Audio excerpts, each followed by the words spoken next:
What's up everyone, the Panda Photographer here, and good evening, good afternoon, and good morning to those that are tuning into this live YouTube on Long Exposures Explained.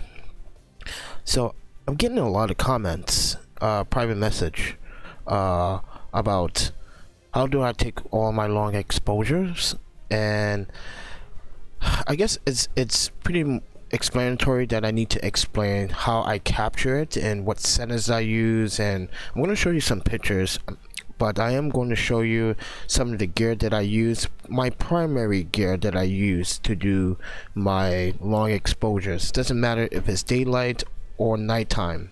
Now note that all the gear that I purchase is based on taste, so you may have a different preference. But with that said, guys, let's get into this live and let me roll the B-roll.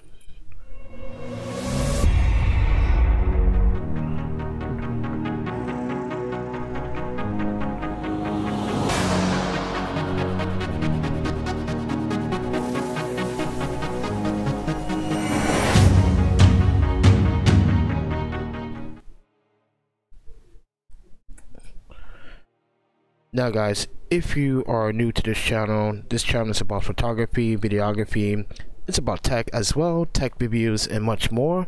But if you're new, please hit the subscribe button, really helps me out, and also hit that notification button so you can be notified when I post or go live or post a new video on this channel.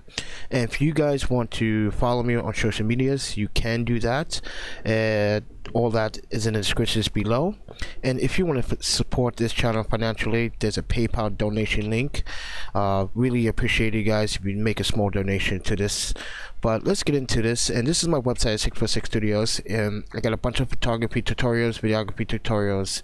You're going to check out my portfolio, about me, my photography, and such forth. But other than that, guys, before I start, I want to talk about the gear that I use, so you guys have a better understanding how I take these photos. So I'm going to start off with the lens, right? I use my best lens that I have in my arsenal, which is my Sigma 18-35 f1.8 art lens. So they do make it for the Sony A mount. Hopefully, as Sigma just announced that they will be making Sigma lenses for the E mount, hopefully in the future they will also modify this lens for E mount. So other than that, you can buy it with the MT11 adapter if you possible, but this is my favorite lens to use when I do astrophotography, long exposures, light painting, and some of my portraits, and not many portraits with it, but basically every other photography, street photography with it, even a little bit of micro, but that takes time to calibrate with the Sigma dock. But the next item on it is the Sony A77 Mark II, which is a crop sensor. So yeah, this is as you can see, I purchased this December 12, 2014 when it first was released, and yeah, it's been my workhorse ever since. That's the camera I used. You can see right there that I purchased it. Let's see here if I can show you guys. Yep, purchased it on the December 12, 2014. And here's the tripod that I use. I use the Manfrotto MT190 Go AM4B, which is aluminum, which is a really good tripod. And if you guys didn't hear about this tripod, I had this tripod for about 2 years already. I got this actually from a camera store in Portland called Shutterbug. Got ripped off, but not really going to talk about that as of this video. But good tripod. It's strong, heavy duty. It's been through a lot of abuse. Right now I'm using this shutter remote release, which is the Pixel TW283S1 for the Sony. Now before some of these photos were taken, I used a newer, I think, remote shutter that didn't last 6 months. So I still have this one. Past 6 months, still kicking, it still works, and I do recommend it. But other than that, I am using the Bendo B0 double action ball head, so it gives me the flexibility and therefore like gives me that comfortability. It's a reliable ball head. I definitely recommend it. But other things I'm not also going to show you is that Zombie ND 400. Let's go check this out. I am also using this when I'm doing daylight long exposures. So this is an 8 stop, but you can do 10, 12, 14 stop, but the higher the stop, the more expensive it goes. So this is around $70 for the 8 stop. I like Zombie brand. I actually have it personally, used it a lot. So just to let you guys know, and a polarizer, by the way, the polarizer helps me eliminate some of the light source. But as I was telling you guys, it's a pretty good tripod.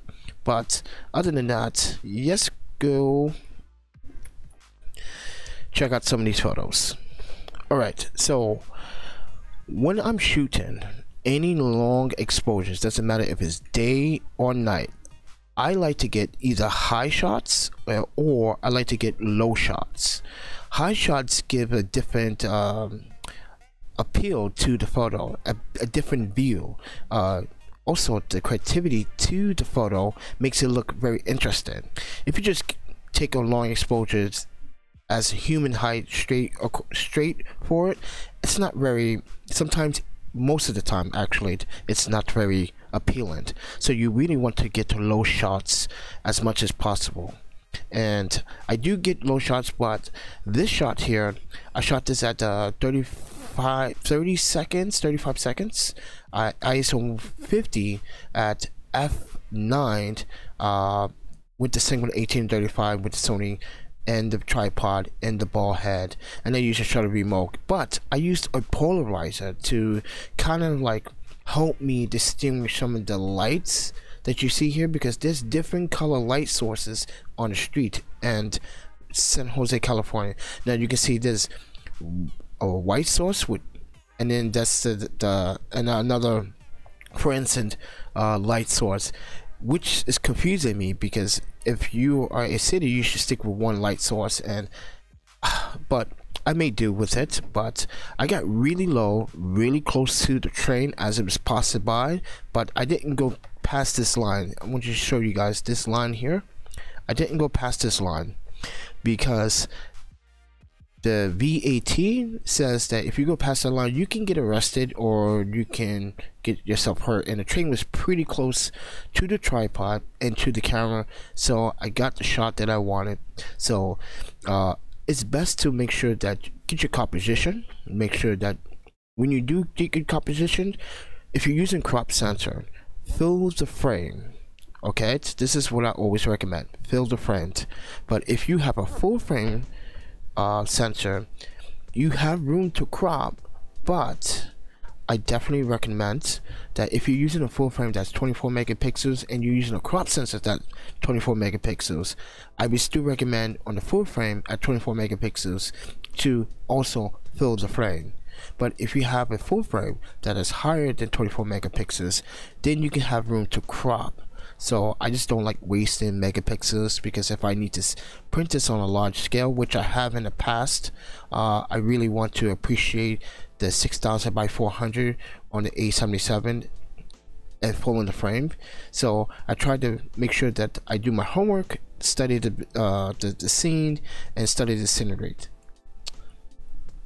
The same thing goes with this photo. Now this photo was also taken at a low shot and was also taken directly, getting light directly. Now if you look back at this photo, the train was actually passing by me, going down, going towards the background, not the foreground. But the train was coming towards me, towards the foreground.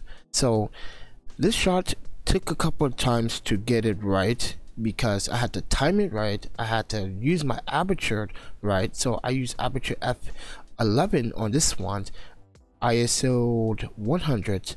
I use shutter speed was 27 seconds with this one, and I did use a polarizer with this one because I felt like some of the unwanted highlights and glare off the train and also street lights, as you can see in the background here. You can take a look. that starburst. You see the starburst? I like that. That's what I was going for. Bit of a starburst, but very passionate about taking a shot. So, but the difficult part was getting that train coming towards me and all that direct light source coming, and that can be tricky sometimes, and you need to really try to take a couple of shots, be patient. But that's the thing about night photography and day photography, daylight long exposures, is that you have to be patient no matter what. Even if you think you got the shot right, always take at least about 3 to 5 shots to make sure that you like what you're seeing, you like what you have, and you can go to Lightroom in Photoshop and do the edit. So yes, I do add all my photos in Lightroom, then I export it to Photoshop. But this was also taken in San Jose, California, but I digress. Alright, next one is a New York scene. Now this one was a little tricky because I had these unwanted clouds that I really didn't want to take a picture of. Actually, this is at Dumbo, Brooklyn in New York City. And the reason why I didn't want the clouds in the sky and I was trying to hurry up, it was actually a cold November actually, and I ran it into another photographer named Emily also from Paris, but she lives in South Africa as well. But I decided to try to hurry up the shot. I did use a polarizer on this case, and I know you guys are saying, why are you using a polarizer at night? And to be honest, the polarizer does help me in a lot of ways. I'm not saying I recommend it, but it does help me get rid of that unwanted highlights and the light source on the bridge and the buildings, which you can see from this image. And if I can zoom in here really quick, oops, let's go back, zoom in here, you can see, like, now keep in mind this is a low res copy, not a high res copy. I should have uploaded a low res copy to this, but I just want to show you guys that there's a lot of detail and there's a lot of different colored light fixtures in the scene. You can see there's blue, there's yellow, there's white, and I did add this in Lightroom and then Photoshop. Now I shot this at ISO 80, shutter speed at f10 or f11. This was shot at f9 and shutter speed was at 30 seconds long exposure, and that's because I wanted this water to kind of be a little bit, actually 15 seconds, sorry, 15 seconds. Want it to be smooth, want it to be as clean, but you can see on the bottom here, pretty crispy, like the water coming in. It gives it a little bit of like a fog over the rocks that's at Dumbo, Brooklyn, but you can see it's a smoothness to that. But other than that, looks good. So if you guys are thinking about going out thinking about taking night photography lessons, definitely do your homework. Make sure that you're absolutely sure that this is something you want to get into, something that you want to actually maybe join up with another photographer that's experienced, so he or she can help you along the way, and therefore the next time you go out on your own, you can do it on yourself. But I do recommend a steady tripod, and yes, there are cheap tripods out there, but trust me, doing what I do, those cheap tripods are not going to be steady, rock steady and stiff. Like, they will vibrate. Those cheap tripods will vibrate and will move because of the vibrations coming from a bus, coming from a train, or even a passing by vehicle. Trust me.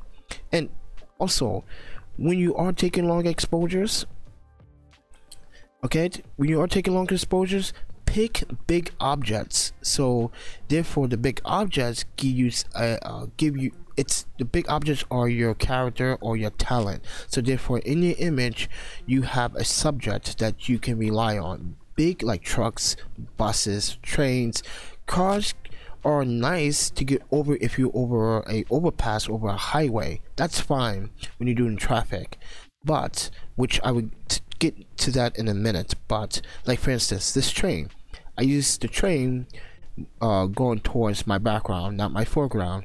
Now you can see the trail lights of the brake lights. This is a daylight long exposure. This was taken with, first of all, Cinema 1835, the Pixel TW8283, also the tripod, my photo tripod. But here is my special weapon. That zombie ND filter I showed you guys in the very beginning of the video, that was my special weapon. 8 stops of light. So I used it at its max because, first of all, it was what, 7:33 a.m. and the sun's already rising. It's golden hour, the sun's already rising. Now if I'm going to take long exposures with the sunrise, with a blue hour coming up towards sunrise, blue hour towards golden hour, it's best to wake up at 5 o'clock, catch it before 6:30. That's what I recommend.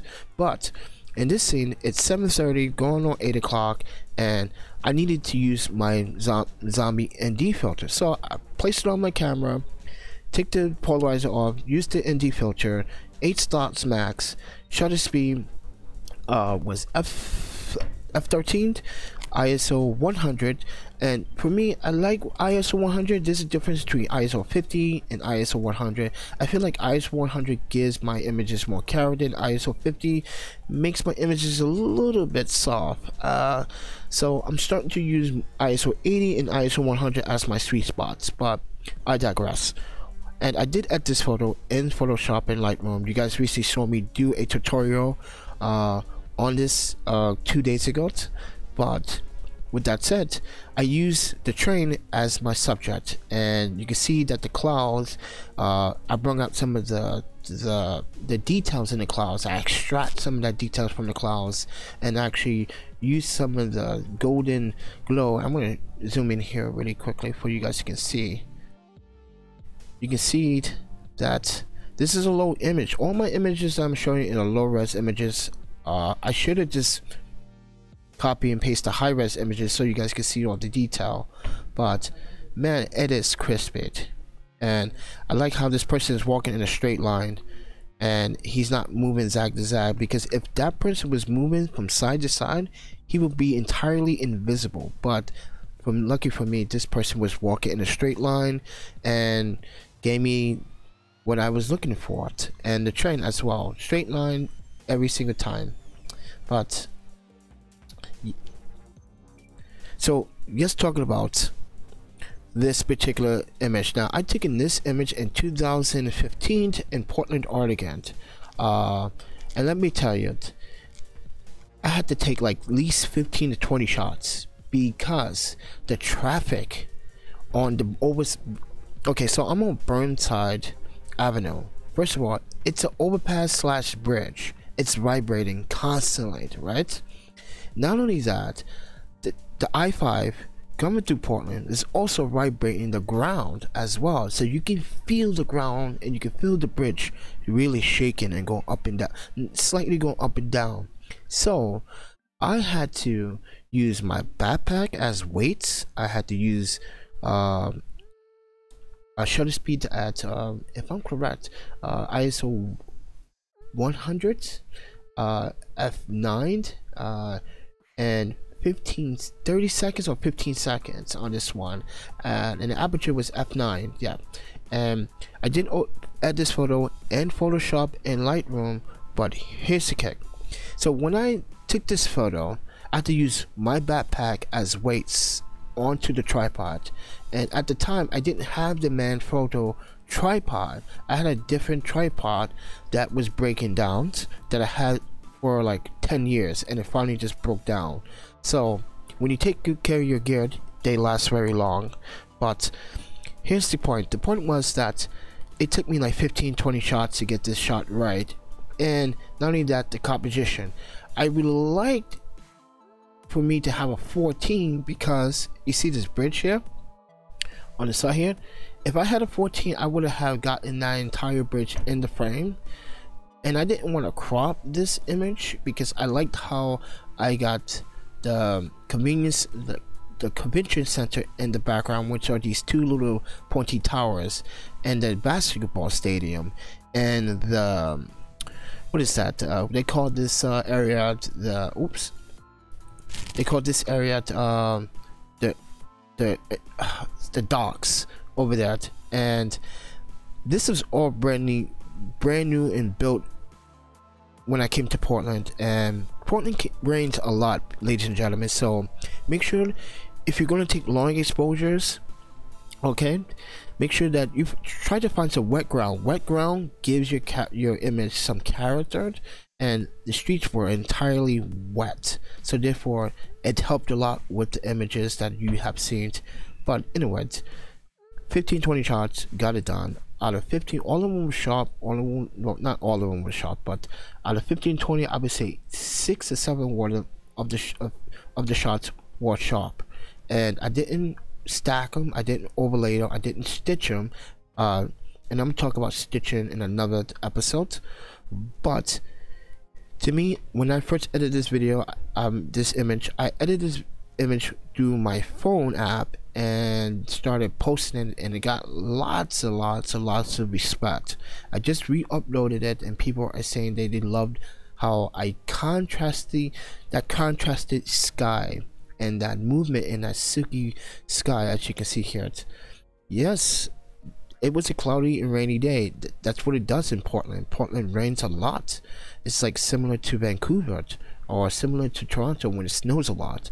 But as I said, guys, getting wet streets is vital. If you see a wet street, that's golden. That's golden money. Take a photo, wait for a big object to come, get the trail lights, and if you want to get a sweet spot of how many seconds, now if you want to get quick shot, you can do between 2.5 and 5 seconds. But the higher you go, the lower you go in shutter speed, from 2.5 to 5 seconds. I definitely recommend to amp up your shutter speed. So say if I'm at 2.5 but I'm shooting at f8, now I want to shoot a longer exposure at 5 seconds, I go f9, f10. You get it? So the longer exposure, the better. So, but you also want to stop down, so you don't want too much light in your photo, because when you go and edit, when you go edit, you're gonna say, oh man, that's too much light. I wish I would have had stopped it down a little bit more. So that's why I always said, and like a few minutes ago, always take multiple shots at different shutter speeds before you leave the scene, so you know that you are able to get the shot that you want and you're satisfied with your photography. But as I said, guys, this has been a pleasure explaining how I shoot and how it's explained. So as I said, using ND filters during the day is a must. Polarizers as well, but ND filters are 100% must during the day. But polarizers are optional at night if you want to eliminate some of that unwanted highlights and light from traffic sources like street lamps or traffic lights or vehicle lights. But tripod, you have to have and must buy a really good tripod. And I do stress enough that if you don't buy a really good tripod, you're gonna be suffering, and you're gonna wish you bought and saved your money and bought a really sturdy, durable and reliable and rock steady tripod. But anyways, this has been a pleasure serving you guys some video. But this is the Panda Photographer from 616studios.com, guys, and thank you for watching. And if you guys do like this video, please do hit the like button. If you don't, whatever, it doesn't matter. But join me on social medias at the Instagram, Facebook, Twitter, Mixit, and much more. Please go to my website at the 616studios.com, where you have tutorials on videography and photography. If you guys want to support this channel and really want to be part of this community, you guys are welcome to do a PayPal donation of any amount. But with that said, everyone, easy photography and repeat, and I will see you guys in the next video. Take care. Peace.